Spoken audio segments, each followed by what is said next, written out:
नमस्कार, ESPN 9 news में आपका स्वागत है। मैं हूं आपके साथ दिनेश कुमार। 2024 के लोकसभा चुनाव से पहले बिहार में जो सियासी उठापटक चल रही थी, जिसमें चिराग पासवान पिछले कुछ वक्त से एनडीए गठबंधन के तमाम नेताओं से नाराज नजर आ रहे थे, वो चिराग पासवान आज शाम होते होते कहीं ना कहीं खुश होते नजर आए।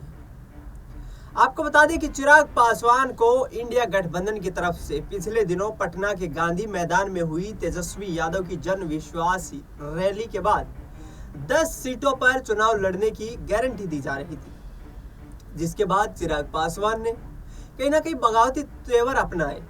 चिराग पासवान ने बगावती सुर ऐसे दिखाए भारतीय जनता पार्टी को कि भाजपा को यह प्रतीत होने लगा कि 2024 के लोकसभा चुनाव में उनका विजयी रथ बिहार में फंस सकता है। और ऐसे में आज चिराग पासवान की मुलाकात जेपी नड्डा, जो कि भारतीय जनता पार्टी के राष्ट्रीय अध्यक्ष हैं, उनसे दिल्ली में हुई है। दिल्ली में हुई इस मुलाकात में 4 सीटों पर चिराग पासवान के साथ सहमति बनती हुई नजर आई है। आपको बता दें कि उन 4 सीटों में हाजीपुर भी वो सीट है जो कि हॉट सीट मानी जाती है बिहार में। इसके साथ साथ हम बात करें तो हाजीपुर से रामविलास पासवान भी सांसद रह चुके हैं और चिराग पासवान की हाजीपुर सीट को लेकर मांग जो है वो प्रखर रही है। हमेशा जब भी उन्होंने मांग की है, हाजीपुर का नाम पहले लिया है। ऐसे में बीजेपी ने हाजीपुर सीट उनको देने का फैसला कर लिया है। इसके अलावा जीतन राम मांझी, उपेंद्र कुशवाहा, पशुपति पारस और मुकेश सैनी, इन पार्टियों को एक एक सीट पर चुनाव लड़वाने का फैसला किया है।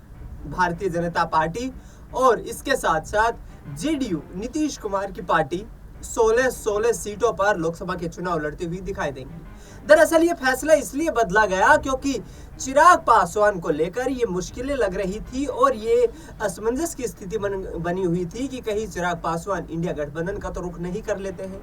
ऐसे में एनडीए गठबंधन को ये डर सता रहा था कि यदि चिराग पासवान इंडिया गठबंधन में चले जाते हैं तो ये भाजपा के लिए और गठबंधन के लिए भी करारा झटका हो सकता है, क्योंकि चिराग पासवान ने 2020 के बिहार विधानसभा चुनाव में एक अच्छी अपनी छवि बनाने की कोशिश की और कुछ हद तक यूथ वोट बैंक को वो कैप्चर करने में भी कामयाब हुए, लेकिन उन्हें बिहार की विधानसभा में सफलता नहीं मिल पाई। इसी को मद्देनजर रखते हुए अब चिराग पासवान को 4 सीटें देने का ऐलान भारतीय जनता पार्टी ने कर लिया है और दिल्ली में हुई इस मीटिंग में इसका आधिकारिक ऐलान हुआ है। फिलहाल इस खबर में इतना ही। देश दुनिया की तमाम बड़ी खबरों के लिए आप देखते रहिए एसपीएन 9 न्यूज।